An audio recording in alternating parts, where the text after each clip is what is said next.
Bonsoir, vous êtes expert en adaptation au changement climatique et auteur du livre 2050, Crash ou Renaissance. On vient de voir ces images qui sont assez violentes. On voit ces feux virulents. Qu'est-ce que ça vous inspire? Alors, il y a plusieurs choses. Bon, ce qu'on sait, on le dit assez régulièrement, que c'est directement lié, au réchauffement climatique. Donc, la situation va être de plus en pire au fur et à mesure des années. Et rappelons-le, il est évident que si effectivement on réduit nos émissions de CO2, ça aura un impact et ça réduirait entre guillemets la tendance. Ça, c'est une première chose. Mais il y a un deuxième point, c'est intéressant, notamment il y a eu le tweet donc de Gérald Darmanin sur justement la réaction, de faire attention. Il y a peut-être aussi quelque chose qui peut se faire en termes de prévention. C'est peut-être aussi dans les lieux où il y a des risques important d'incendie, mais pas nécessairement dans quelques jours, mais même un mois ou même plusieurs années à l'avance, en disant vous êtes dans une zone à risque. Voici les différentes précautions que vous pouvez prendre. Ça peut être fait par les collectivités, aussi par les assureurs, pour aussi sécuriser un certain nombre de choses. Et là, c'est peut-être une démarche qui serait essentielle. Ça peut se faire dans le domaine des incendies, mais aussi dans le domaine des inondations et dans les autres catastrophes naturelles pour réduire l'impact. Parce qu'il y a un point aussi qui est essentiel, c'est que lorsqu'on, par exemple, malheureusement, on est victime d'un incendie, le temps de pouvoir récupérer sa maison ou de pouvoir reconstruire sa maison, ou de pouvoir se réapproprier un certain nombre de choses, ça prend beaucoup plus de temps. Et souvent, on oublie ce temps-là. Bonnel, le maire de Saint-André vient de s'exprimer. Il parle d'un incendie comme on n'en a jamais vu, qui fait beaucoup de dégâts. Il parle d'une situation catastrophique, affirmant même que sa propre maison est touchée par les flammes. Et d'ailleurs, ils ont ouvert un gymnase pour accueillir les personnes qui ont été évacuées.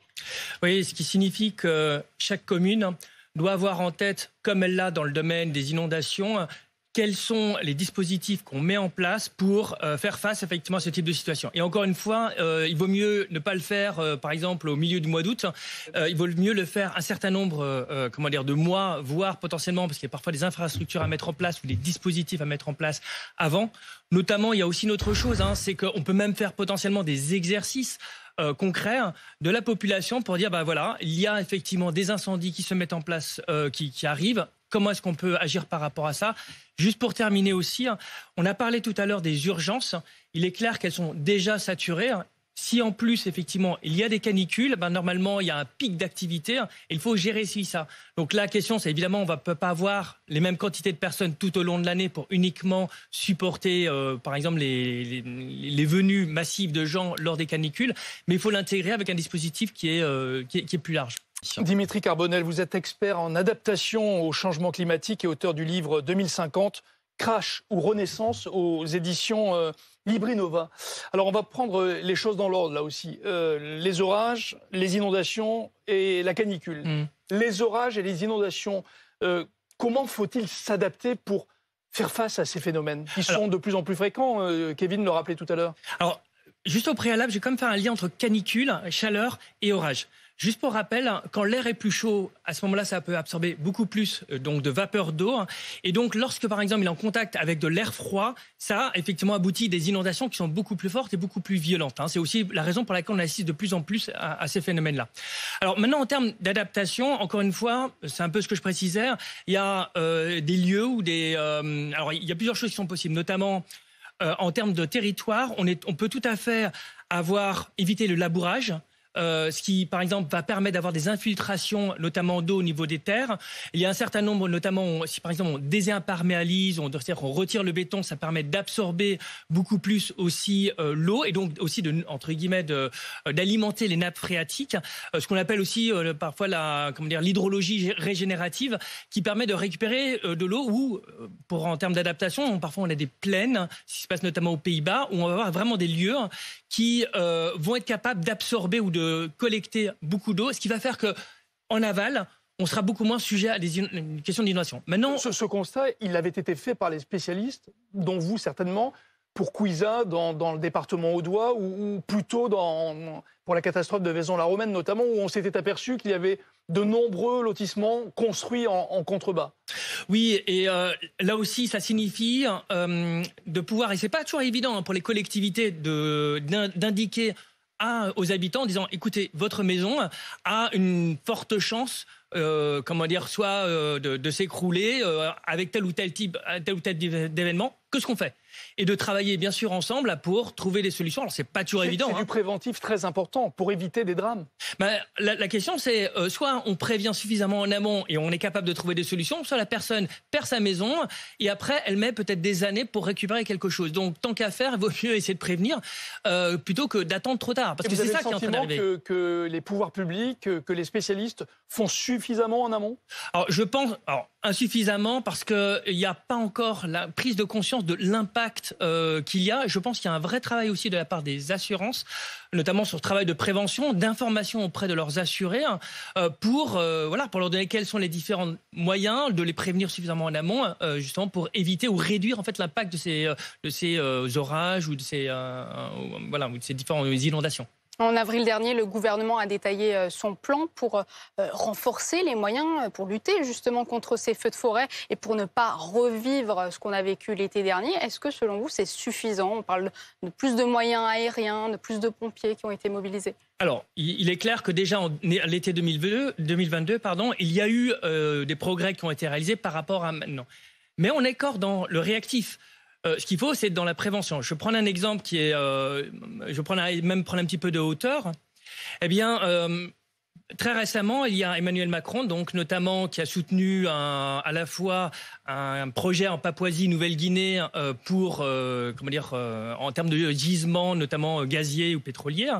Et de l'autre côté, il a dit, il faut justement protéger la forêt primaire. Et donc on est dans du en même temps, mais ce en même temps, en fait, il se diffuse partout. Biden, d'un côté, a dit il faut faire effectivement réduire nos émissions de CO2, et de l'autre côté, il y a quelque chose, des champs pétroliers qui sont en train d'être construits, donc en Alaska. Idem, par exemple, pour Sunac en Grande-Bretagne. Et donc, en fait, on est dans cette stratégie, entre guillemets, d'en même temps, partout dans le monde, mais ça marche pas. Pourquoi ça marche pas? Parce que quand on appuie sur l'accélérateur et le frein en même temps, alors qu'on est en pleine urgence, eh bien, évidemment, on ne va pas suffisamment rapidement pour réduire nos impacts.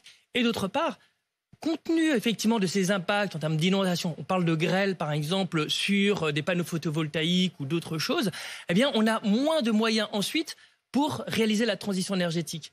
Donc il y a toute cette question-là d'adaptation au préalable et de réduction aussi de nos émissions et de nos impacts. Alors l'adaptation justement, est-ce qu'elle est faite lorsqu'on est confronté à des canicules, comme c'est le cas en ce moment, 35 degrés, 37, 39 degrés, et ça dure et ça se répète?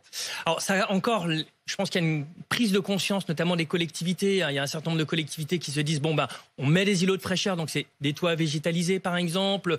Alors lorsque c'est pertinent, mais c'est les toitures qui peuvent être mises en blanc. Alors ça marche pas toujours non plus sur les routes. Il y a certaines villes qui sont revenues par rapport à ça.